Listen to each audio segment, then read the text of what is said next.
This message is brought to you by Apple Card. Shave ice by the beach. A trip to the state fair. And a throwback flick at the local drive-in. They're more than just items to check off the summer bucket list. They're also opportunities to earn 2% daily cash back when you use your Apple Card with Apple Pay. Apply for Apple Card now and use in minutes with Apple Pay. Subject to credit approval. Apple Card is issued by Goldman Sachs Bank USA, Salt Lake City branch. Terms and more at applecard.com. Low energy, unfocused, foggy? You might be dehydrated. Whether it's hot yoga, over 100-degree weather, or too much sun. Gator Light, with a specialized blend of 5 electrolytes, was scientifically designed to help move fluids into the body faster for rapid rehydration. Shop now at retailers nationwide. Gator Light hydrates faster than water. Is it in you? Symptoms noted are signs of mild to moderate dehydration. Consult a healthcare professional if symptoms persist. The new LinkedIn Hiring Pro can't undo your last hire. The human postponer. They were the master of one phrase. I'll circle back on that. But 3 months later, you are the one doing all their work and wondering how big that circle is. But LinkedIn Hiring Pro can take the hiring load off your plate by automating the hiring busy work from the initial job post to scheduling interviews. Hire right the first time with LinkedIn Hiring Pro. Post a free job today at linkedin.com/quality. From the Fifth Quarter Studios in Madison, Wisconsin, you're listening to Coach Unplugged. And now, your host, Steve Collins. Hey everybody, welcome to Coach Unplugged. So excited you decided to join us today. Before I jump into the podcast, go over and leave a 5-star review. We really love those reviews. Leave some comments. I read all of them and we would really appreciate that. But before we get started, I definitely want to give a big shout out to our 2 sponsors. First of all, Dr. Dish, the #1 shooting machine on the market, bar none. Mention Coach Unplugged, you get $450 off and you'll get the best customer service you'll ever expect. Just mention Coach Collins and they'll take really good care of you. Also, go over and check out teachhoops.com for coaches who want to get better.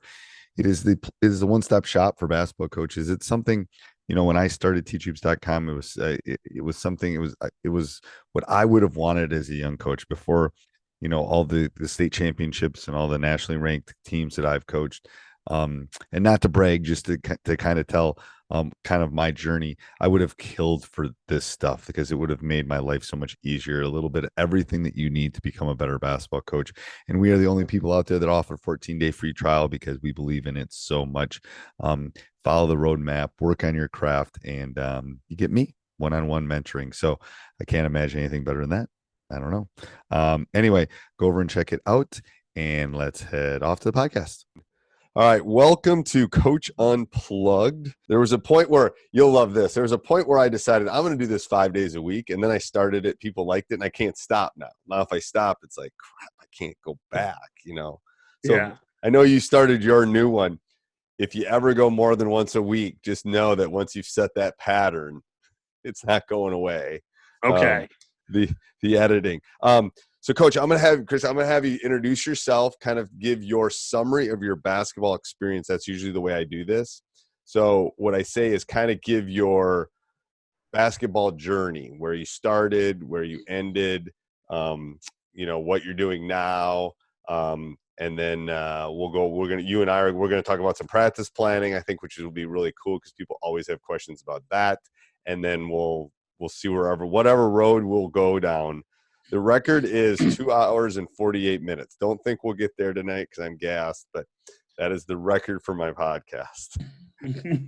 So we will not beat that record. That was actually about 3 weeks ago. So we won't beat that one, but we'll see. We'll see how far this goes. All right, go ahead, Coach. Sorry. Okay. So like every kid, I grew up playing. I played all the sports. I mean, literally everything: swimming, soccer, baseball, basketball, golf, tennis, whatever. I was always a kid with a ball in my hand doing something.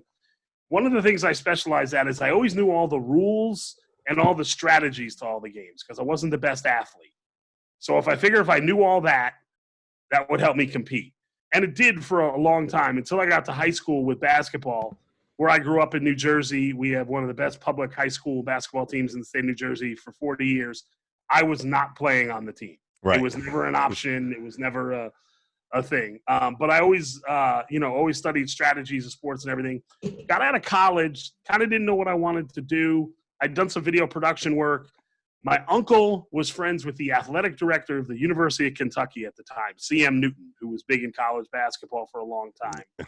A very long time, yes. Yes. And so my uncle said, I'll call CM. He'll give you an internship. That's the way my uncle was. I go, well, how's he going to give me? He said, don't worry about it.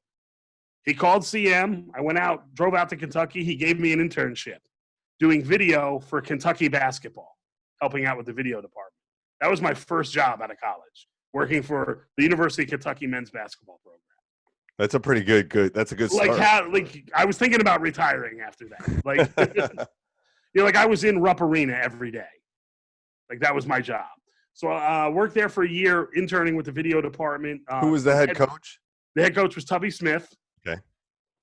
Worked there for a year, then got hired as the video coordinator and advanced scouting director for the University of South Carolina basketball program. With Eddie Fogler was the coach at the time. Wow. Okay. Worked 1 year for Coach Fogler. He retired. Then Dave Odom took over. He came over from Wake Forest after coaching Tim Duncan and Randolph Childress and all those great teams in the 90s. Why do you think he left Wake Forest? He had the best team he was ever going to have at Wake Forest. Okay. You know what I mean? Once Tim Duncan leaves, you're never going to have that team again. Yeah, that's true. That's true. I mean, because I think that I consider that a parallel move. Well, it was a public school, so it had a little bit more money to offer him, a public institution rather than Wake that was private. Yep. So okay. Worked with Coach Odom for 7 years. He retired, and then I worked 1 year for Darren Horn, who came over from Western Kentucky. Yep. And then after that, I started coaching high school basketball with a friend of mine in Columbia, South Carolina, at Ridgeview High School for 2 years. Then I moved back to New Jersey, where I'm from. And I coached freshman basketball at Crest Hill High School for 4 years. 1 year there as the JV coach. Then I moved on to Saddlebrook High School, where I was the freshman coach for 4 years. And then this past season, I took over as the varsity coach at Saddlebrook High School. And you're from Jersey. That's why you went home. Okay. Yeah. You're in the heat. You're in the middle of COVID Central over there. Oh, absolutely. I'm 5 miles from New York City. Yeah, where we are. Yeah, it's crazy. It is. My nephew lives in New York. My brother's got a place in New York, and he's living there right now. Yeah. And he's been locked down for like 5 weeks. Yeah, I just hit 6 weeks today. And do you go to the grocery store? Yeah, about once a week. Okay, that's about what we do. Yeah. That's crazy. But that's really about it, you know? And then, so why did you not want to stay in the college game? Did you not want to try to work that way? Or did you, how did it work? First of all, at least the warmth of South Carolina, but more importantly to leave the college game. Because it is different. People ask me that all the time about the college game. It's a grind. It's a total grind. I was lucky that for 10 years, I basically, I was Kentucky for 1 year and then South Carolina for basically 9 years. So for 10 years, I was pretty centrally located. Right. Then it was going to be time to start being a vagabond, which is what college athletics can be like. A friend of mine's dad got the head coaching job at the University of Wyoming, and he went there to be an assistant right as I left South Carolina. And he called me up and he said, Chris, I'm going to ask you this one time. Do you want to come to Laramie and work with us? And I said, Jeremy, I love you. I love your dad. No, I don't want to move to Wyoming. Right.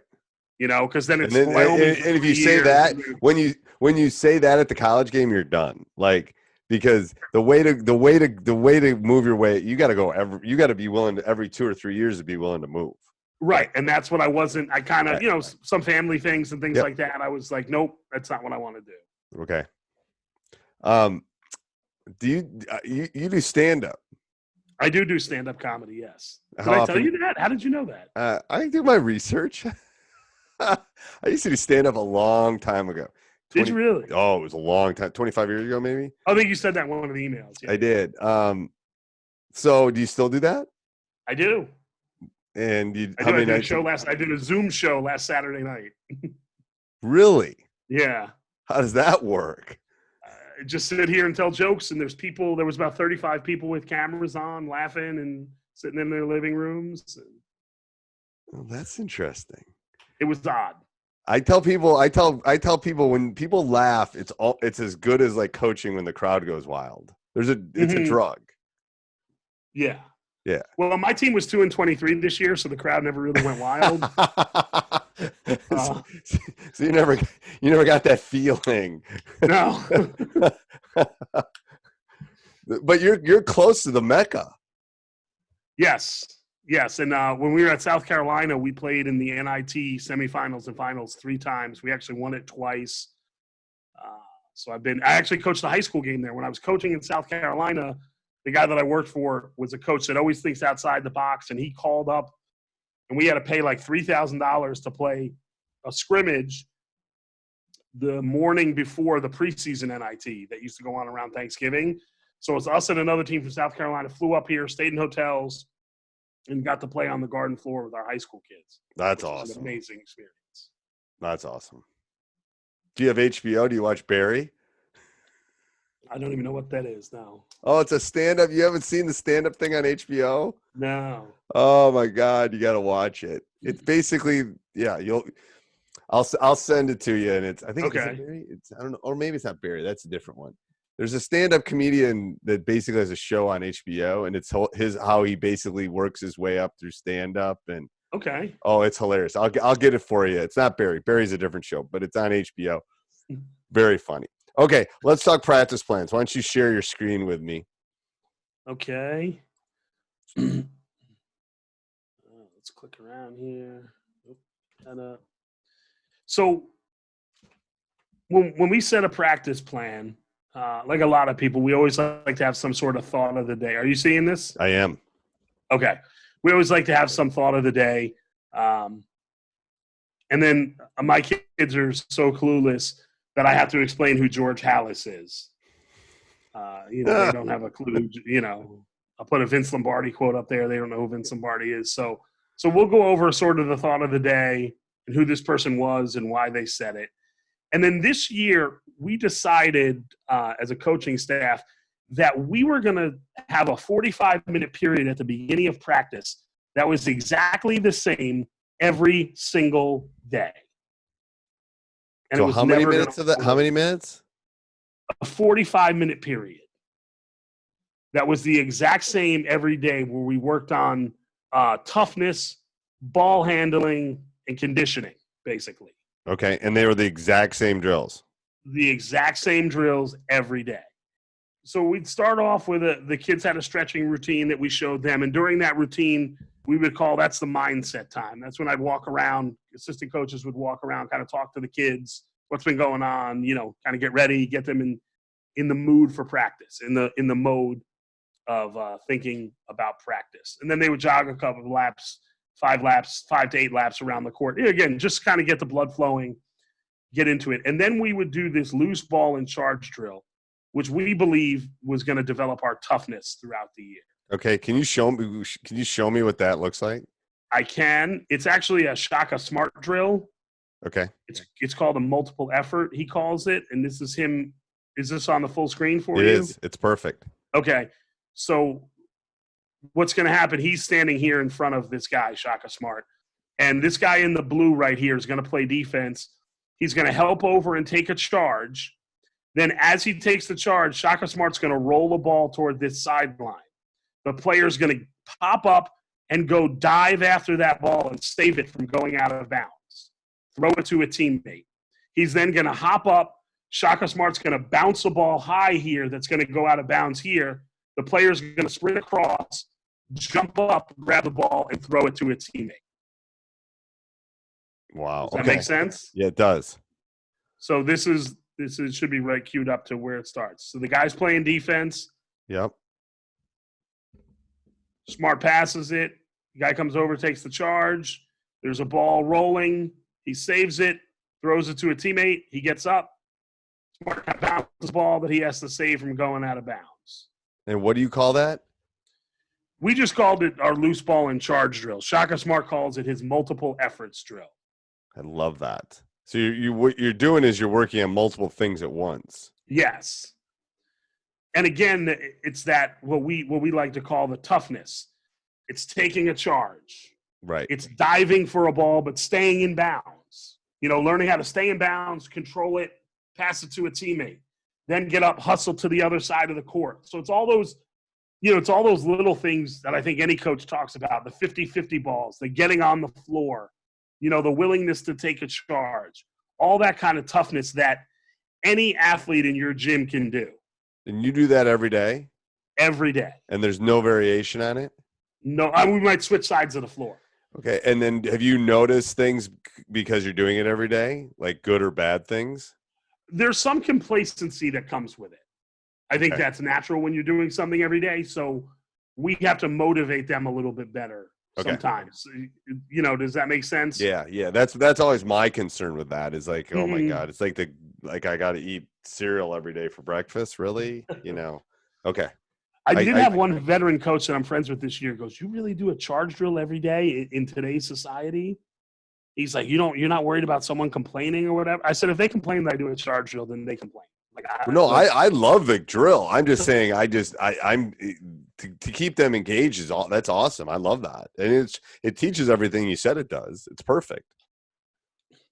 I love that.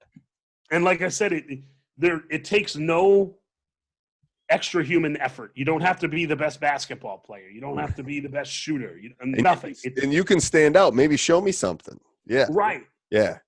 It's just effort. And I think I put in the notes that I sent you, the two things we talk about every day are attitude and effort. I talk to my 6th grade students about that too.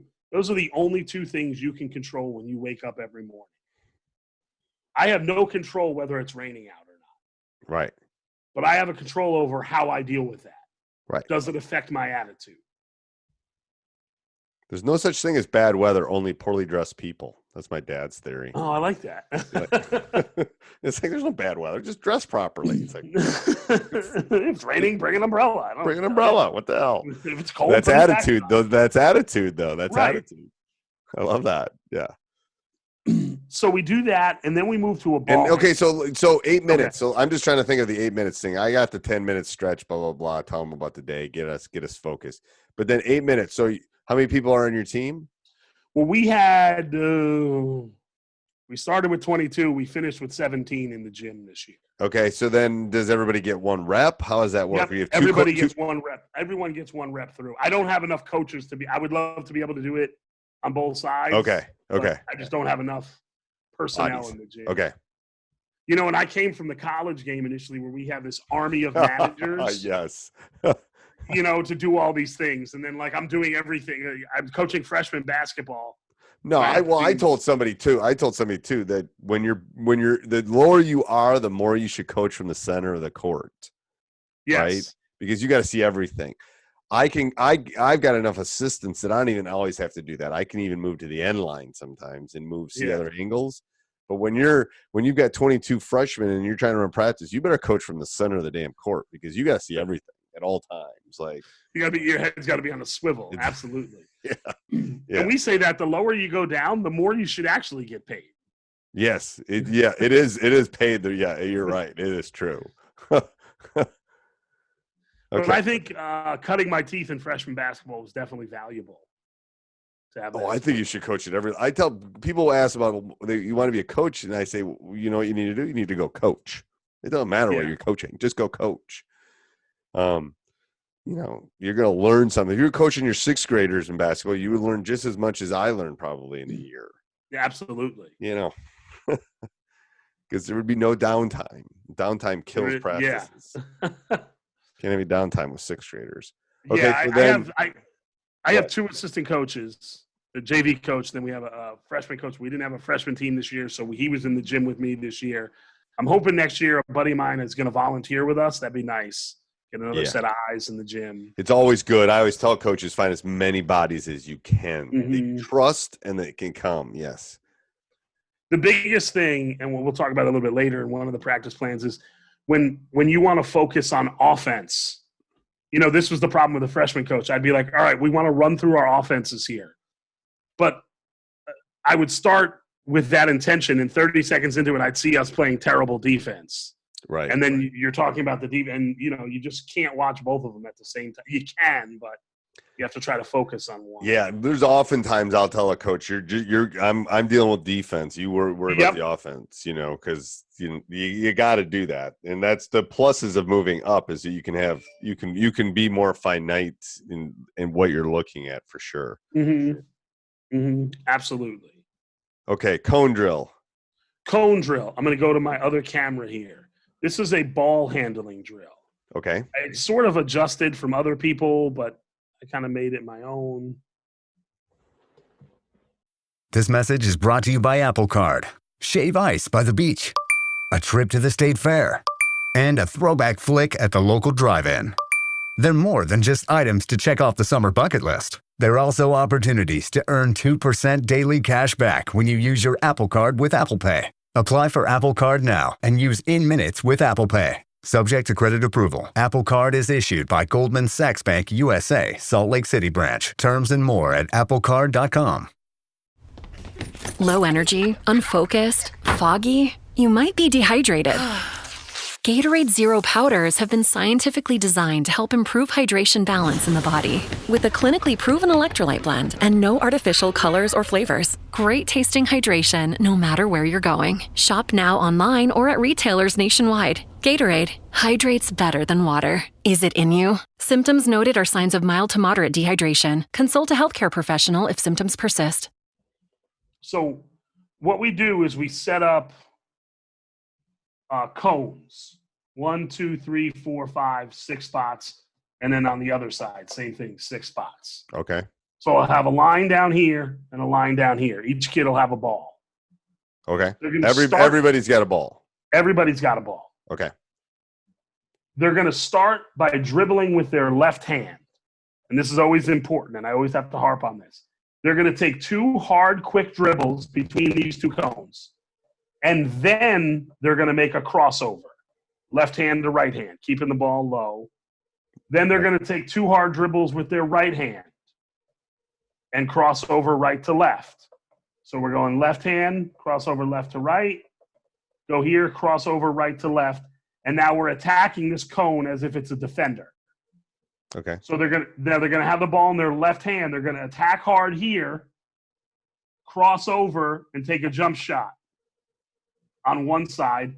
The other side's doing the exact same thing, and on this side, they're going to take a layup. Okay. Okay? Yep. So we go through that twice. And you're talking 12-foot jumper? Or are you talking 3-point jumper? No, inside of 3. Inside of 3. And inside of 3. Okay. Maybe later in the year with a couple of my 3-point shooters, I'll let them pull up from 3. But for the most part, right, it's just a step-in jumper. And then here's a right-handed layup. Using the glass. If they miss the layup, push-ups, 10 push-ups. Okay? Yep. The first one is a crossover.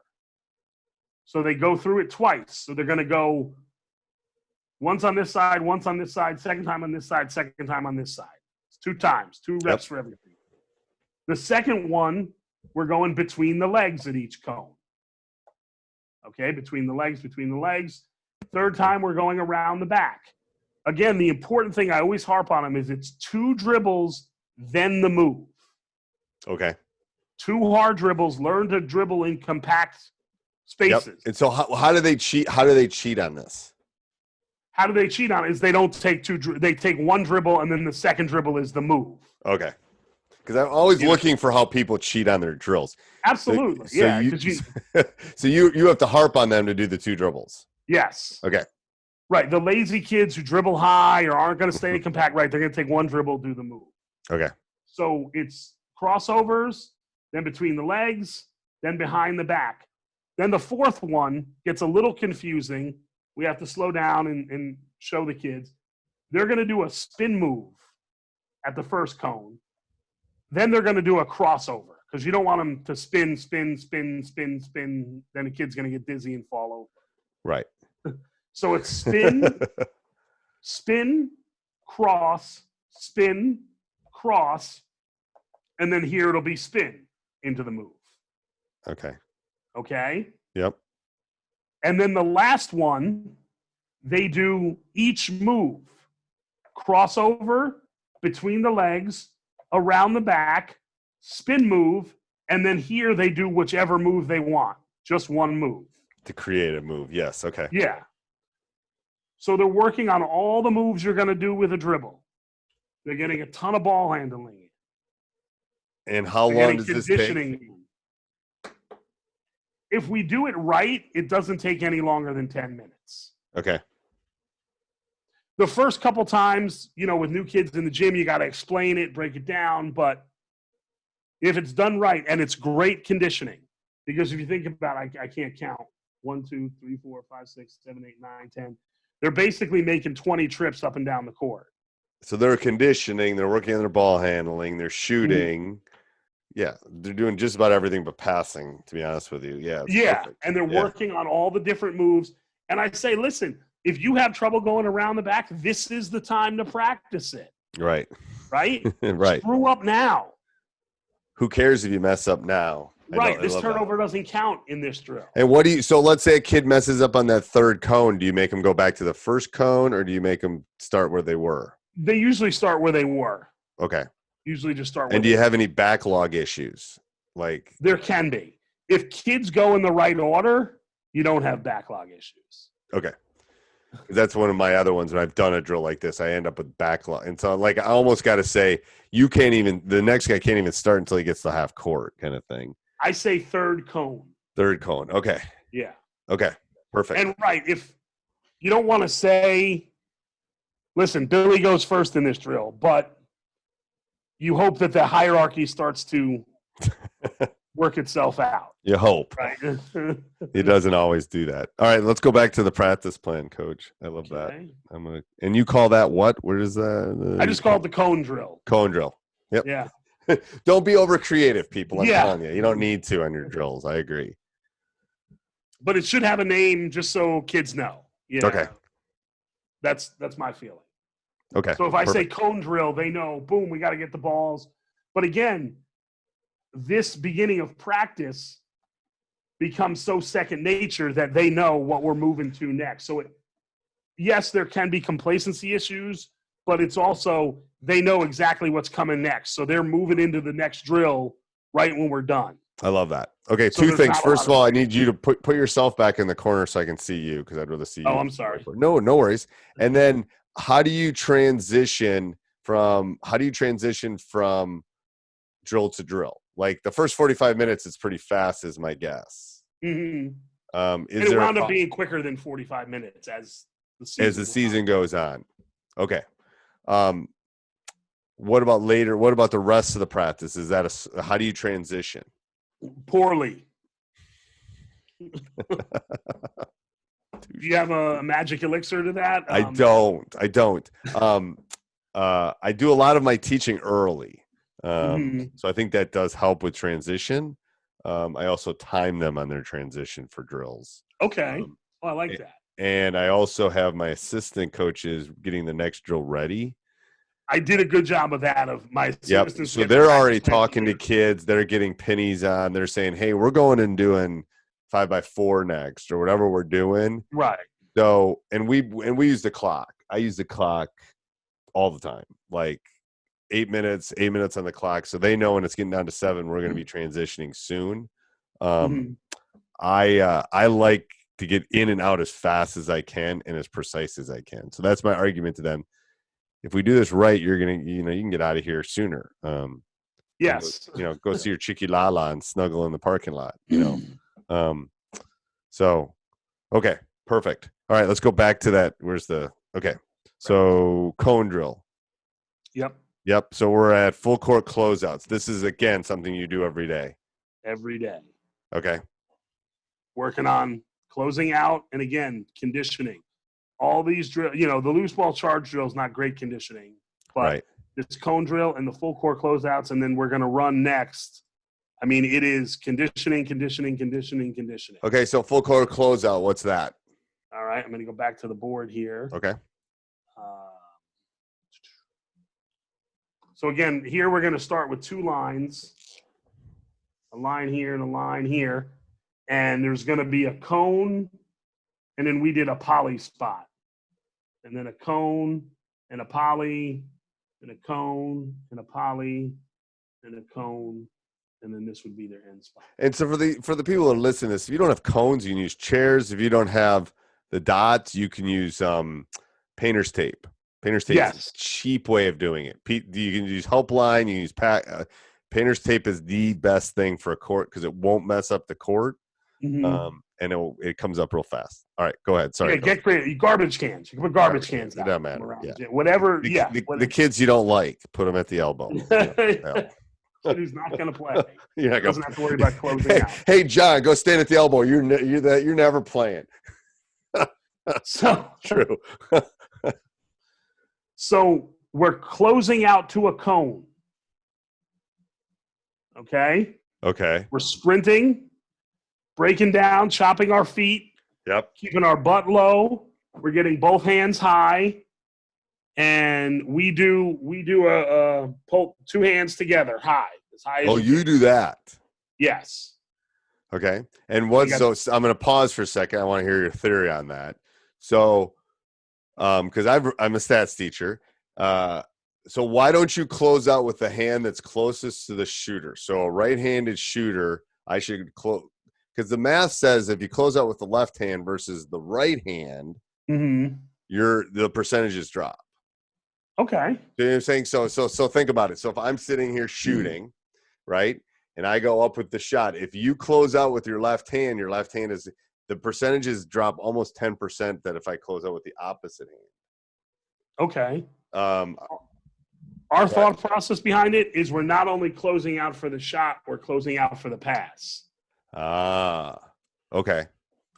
I don't know if your guys have, but I get more passes whipped over my guys' heads. Really? Okay. That's interesting. Now, do you think that double hand closeout, you're more vulnerable for off the dribble? A little bit. Yes. Okay. Yeah, absolutely. Yes. But, philosophically, you're giving up one. That's cost benefit. Trust me. You got to read your teams. Yeah. I get that. Okay.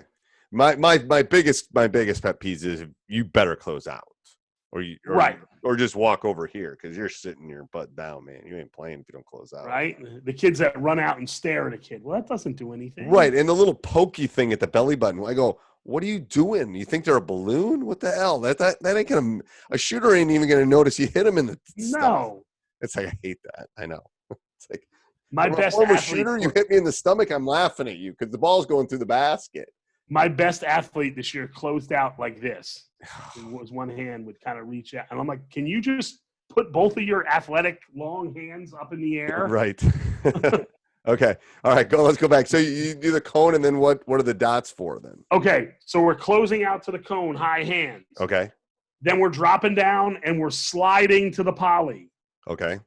Defensive slide to the poly. And the reason I have the poly spot out there, to answer your question, so they don't cheat the drill. So they have to go around the poly and then sprint and close out to the next cone. So it's basically close out, slide, close out. Slide, go around the poly, close out, slide, go around the poly, close out, slide. And we're going on the other side too. And are you going at the same time? Yep. Okay. So you don't have to do this very long then. We usually go up and down 4 times. Okay. And has this helped? I hope so. I think so. Okay. I think so. Again, it was. I love that. I hope so. I think so. You should work in the White House. Yeah, right. Yeah, exactly. Very good political answer. Yeah. Yeah. Thank you. I hope so. I think so. Hey, just drink some Lysol. Yeah. Sorry, this is not a political show. I'm sorry. It's just no. It's fine. It's funny. My like I do that in class. You should see it sometimes. They go, Mr. Collins, you should do your stand up. I go, I start doing my stand up. Half of you are going to start crying. So stop it. Because I don't. First of all, my kids don't even know I do stand up, and my jokes would not play well in the school. They go. Well, what do you do when someone heckles you? I go, I never go after the heckler. I go after who they're with. Like, yeah, absolutely. Because I'm going to make fun of the girlfriend because then he's going to shut his ass up because he's too drunk to know any better. But he knows if I come after her, he's done. Like, they go, what do you mean? I go, don't start. Like, it's pretty funny. Anyway, All right. Yeah, I think it was something we really wanted to work on this year, was closing out, getting our hands up, not having as many passes. The only reason I asked the question is like, I think it's a great drill, and I think it. I mean, I wouldn't. That's like a minute drill for me. I think I would just boom, boom, done. I just wondering what the cross, how that correlates to what you see in a game for your guy. Right. I don't know. I mean, I know where our closeouts come. I know that we get burned off the dribble on our closeout, so we work on closeout and then helping on the drive and stuff. I think it's great for footwork. That's why I asked. I just didn't know how long you did that for, but. Again, it's even going up and down 4 times. It's pretty quick. Yeah, it's pretty. I bet you don't spend 4 minutes the second week you do that. I bet they get boom, boom, boom, boom, boom, done. Yep. Yeah. Okay. And again, conditioning, boom. It's quick, but they're moving, they're sliding. Are they saying? Are they talking? We do yell shot on the shot. Okay. And then the sliding is a good time for my assistant coaches to look to see which kids are really getting down in the stance, so that when we go do some defensive work, we kind of know what kids we need to really work on to get down in the stance. Yeah, you're slow as molasses in January. You better get your ass in the Go ahead. All right. Hey, everybody. I hope you enjoyed the podcast. Make sure you subscribe and like no matter where you listen, Apple, Spotify. We love those 5-star reviews. Make sure you also go over and check out teachhoops.com for coaches who want to get better.